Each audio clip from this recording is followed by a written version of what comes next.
안녕하세요, 가치환입니다. 6월 20일 월요일 국내 시장이 마감되었습니다.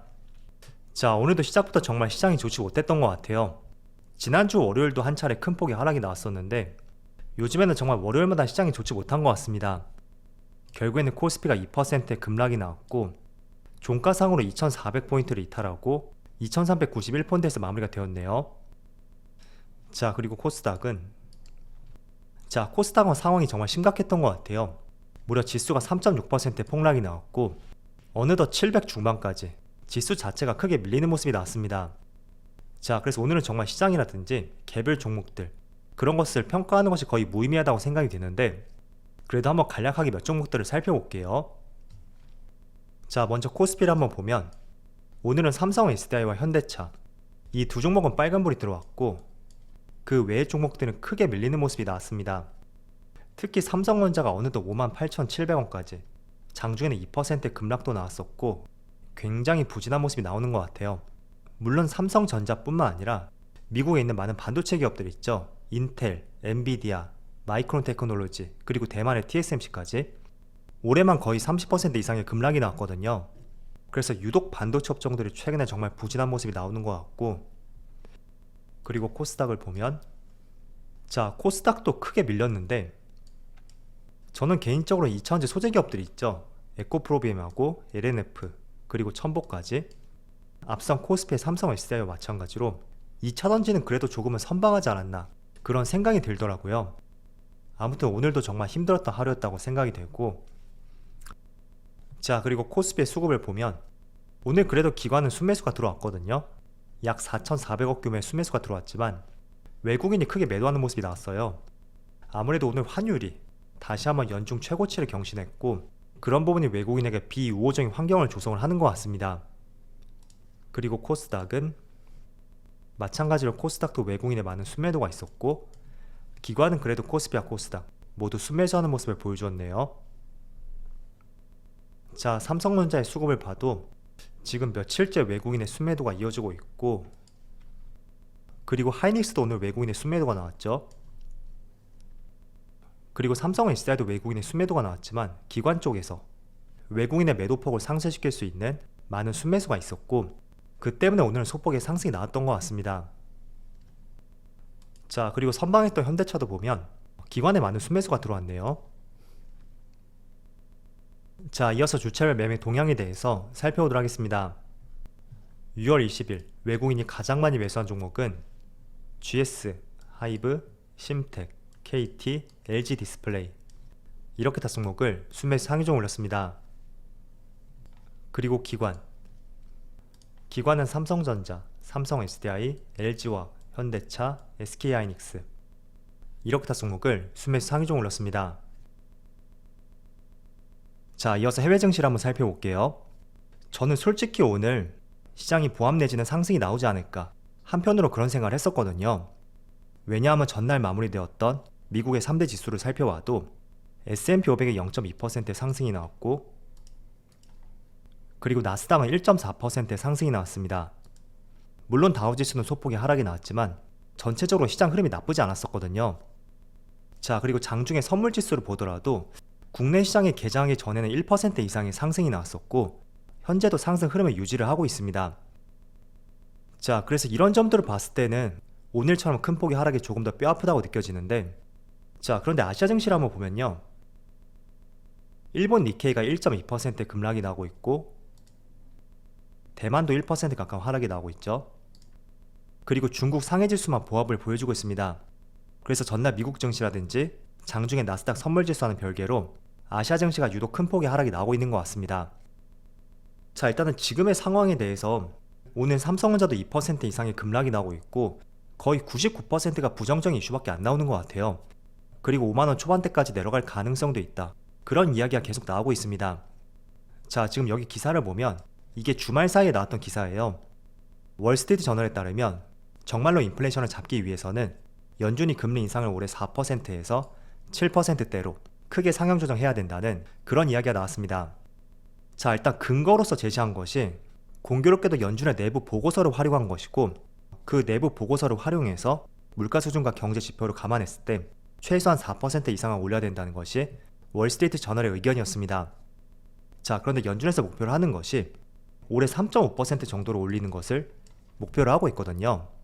자, 그렇다는 것은 3.5%도 이걸로 부족하다, 그런 의견이 될 수 있고, 아마도 이런 부분 때문에 아시아 증시가 조금 더 크게 영향을 받고 있는 것은 아닌가, 그렇게 생각이 되는 것 같아요.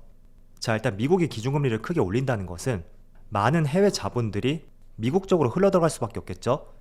물론 주식이나 부동산을 사는 것은 아닐 테고 아마 미국 채권 쪽으로 많이 흘러갈 거예요. 자, 그렇다는 것은 당연히 신흥국 시장, 특히 아시아 시장에서 외국인의 자금이 빠져나갈 수가 있고, 그런 관점에서 오늘도 국내 시장이 외국인의 큰 매도세와 함께 대표적으로 삼성전자 그리고 SK하이닉스, 이런 종목에서 많은 해외 자금들이 빠져나가는 것 같습니다. 자, 그리고 두 번째 이슈. 자, 최근에 정말 시장이 안 좋으니까 모든 이슈가 정말 시장 상황과 연결이 되는 것 같고, 또 이런 말이 있잖아요. 잘 알아보고 놀란 것은 소뚜껑 보고 놀란다, 그런 말이 있듯이 며칠 전에 스리랑카가 국가 부도 선언을 했고, 그게 전반적으로 영향을 미쳐서 다시 한번 IMF가 오는 것은 아닌가, 그런 기사도 오늘 나왔더라고요. 물론 저는 금융위기까지는 가지 않을 거라고 생각이 돼요. 그리고 과도한 해석이라고 생각이 되는데, 일단은 그 이유 중에 하나가 우리가 지난 25년 전에 IMF를 겪으면서 외화를 굉장히 많이 보유를 하게 되었어요. 그리고 두 번째로 이런 상황을 타파하기 위해서 바로 한미통화수합부를 체결했었죠. 그래서 그거를 본격적으로 활용했던 것이 바로 08년 금융위기, 그리고 이번에 코로나 사태 때 적극적으로 활용함에 따라서 금융위기까지는 연결이 되지 않았던 그런 전례들이 있습니다. 그래서 이 내용은 조금은 과도하지 않나, 저는 그런 생각이 되고요. 어쨌든 시장이 좋지 않으니까 최악까지 연결될 수 있는 그런 관점에서 모든 것들을 보는 것 같아요.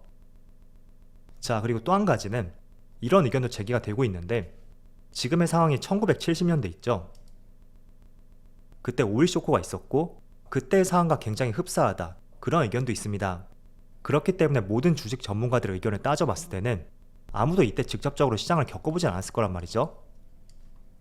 그리고 이 당시에는 코스피가 아예 없었어요. 국내 주식시장이 없었죠. 그렇다 보니까 1970년과 비교해 본다면 지금의 시장을 예측하는 많은 경제학자들 그리고 주식 전문가들, 이런 의견이 크게 신뢰성이 떨어질 수 있다, 그런 지적도 있습니다. 그래서 물론 그런 것들은 시간이 지나봐야지 정답을 알 수가 있겠죠. 자, 그런데 저는 한 가지 말씀을 드리고 싶은 것이, 저도 물론 이 당시에 태어나지 않았었고 제가 주식을 처음 시도했던 것이 2011년 이쯤부터 주식을 처음 했었거든요. 자, 그런데 시장이 항상 안 좋을 때마다 항상 지금은 그때하고 다르다, 그런 의견들이 꾸준히 나왔었거든요. 과거 이 당시에도 마찬가지였어요. 2020년 3월달 지금까지 전 세계 시장이 어떤 금융위기라든지 오일 쇼크라든지 IT 버블 등등 이런 사례들은 있었지만 질병으로 인해서 경제 위기가 왔던 사례는 없었기 때문에 그 여파는 상당할 것이고 과거와 비교하는 것은 상당히 맞지 않을 것이다, 그런 의견들이 절대적이었었거든요. 그리고 시장의 분위기를 보더라도 정말로 저점을 알 수가 없었던 그런 패닉 상태였습니다. 그렇지만 시장의 반등이 나왔듯이 지금도 물론 1970년대와 비교해 본다면 어느 누구도 그 당시를 겪어보지 않았을 것이고, 그 지표를 활용해서 코스피에 대입한다는 것이 맞지 않을 수도 있을 거예요. 그렇지만 그때하고는 다르다, 항상 이런 의견들, 시장이 부정적일 때는 매번 나왔던 내용이었고 지금도 저는 그런 관점에서 보고 있어요. 그래서 지금의 시장 분위기는 절대적으로 금리 인상에 따른 경기 침체죠. 자, 그렇지만 한 가지 조금은 우리가 희망을 찾아볼 수 있는 것은 주말 사이에 국제 유가가 6%의 폭락이 나왔고 지금도 소폭의 하락하는 모습을 보여주고 있습니다. 또 다음 주 말부터는 7월달에 접해들죠. 미국의 바이든 대통령이 사우디를 방문할 것이고 거기서 오펙 회원국들을 모두 접견을 할 거예요. 자, 그래서 지금 러시아의 비중이 상당히 높다고 하더라도 원유 기준이죠. 오펙 회원국들의 증산, 그런 부분이 조금 받쳐준다면 충분히 러시아산 원유의 상쇄분을 만회할 수 있는 그런 수준까지 올 수 있다는 의견이 있거든요. 그래서 그런 부분도 하나의 긍정적인 사례로서 보시면 좋을 것 같고요. 그리고 이런 부분은 긍정적인 요소인지 부정적인 요소인지 아직까지 확실하진 않은데 지금 러시아와 우크라이나 전쟁이 굉장히 고착화 상태에 빠졌잖아요. 그렇다 보니 민심이 조금씩 요동을 치고 있다는 의견이 있어요. 가뜩이나 인플레이션 때문에 경기가 좋지 못한데 빨리 휴전을 합의해야 되는 것이 아니냐, 그런 의견이 제시가 되고 있고, 과거에는 절대적으로 우크라이나가 이겨야 된다, 그런 입장이었다면 이제는 어느 선에서 빨리 봉합을 하는 것이 낫지 않냐, 그런 입장도 계속 제기가 되고 있습니다. 그래서 유가와 가스도 치솟고 인플레이션이 가중화됨에 따라서 이 두 나라 전쟁에 대한 많은 국가들의 태도 변화, 그런 것도 어쩌면 시장을 변화시킬 수 있는 하나의 요소가 될 수 있으니까 이 부분도 한번 잘 살펴보시면 좋을 것 같고요. 자, 그리고 또 한 가지 제가 하나 말씀드릴게요. 제가 항상 경기가 좋지 못하다고 하더라도 성장하는 산업, 그리고 그 성장 산업 속에서 꾸준히 실적과 영업이익을 증대시킬 수 있는 그런 기업들에 투자해야 된다. 제가 항상 그런 점들을 강조해 드리고 있습니다. 자, 대표적으로 제가 2차원지를 예시로 들고 있는데 얼마 전에 테슬라에서 미국의 전기차를 또 가격 인상했다 라는 기사가 나왔고 지금이 몇 번째인지 모르겠어요. 자, 그런데 잘 생각해 보세요. 이 전기차 산업 같은 경우에는 2030년까지는 고속 성장을 보일 수 있는 대표적인 산업 중에 하나예요. 그렇다 보니까 가격 인상을 한다고 하더라도 절대적으로 그 수요가 꺾이기보다는 오히려 증가할 가능성이 있고 그런 곳에서 우리가 수익을 개선시킬 수 있는 종목들을 찾아야 되는 것이거든요. 자, 그래서 금리를 올리고 경기 침체가 온다고 하더라도 그 안에서 성장할 수 있는 산업이 무엇이 있을까? 그리고 정말로 외부 변수가 있다고 하더라도 실적을 증대시킬 수 있는지 그런 점들은 주식 역사상 봤을 때 항상 적용이 되었습니다. 자, 그래서 국내에도 대표적인 산업이 있죠. 삼성 SDI 2차원지 관련주예요. 오늘도 보면 2차원지 관련주가 그래도 선방을 하고 있는 것 같은데 키움증권에서 오늘 보고서를 보니까 목표 주가를 80만원으로 조정했고 또 2분기에는 기대 이상의 실적이 전망이 된다. 그런 의견이 있었습니다. 자, 그 이유 중에 하나는 전기차 시장의 성장이죠. 그리고 두 번째는 이건 아직까지 팩트는 아니지만 보통 삼성 SDI는 2년 동안 평균을 봤을 때 배터리 가격을 10% 정도 상향 조정했습니다. 그런데 올해는 50%까지 인상할 가능성이 있다. 그런 의견이 제시가 되면서 오늘도 시장 대비 굉장히 선방을 하고 있죠. 자, 그래서 경기 침체, 그리고 금리 인상 이런 것들이 온다고 하더라도 그 안에서 성장할 수 있는 산업이 무엇이 있는지 그것에 포커스를 맞춰보시고 내가 그 안에 속한 종목을 보유하고 있다면 조금은 인내할 수 있는 것이 가장 최선의 방법이지 않을까 그런 말씀 드리겠습니다. 자, 그럼 오늘 영상 여기서 마치도록 하고요. 언제나 여러분들의 성공 투자를 기원하도록 하겠습니다. 감사합니다.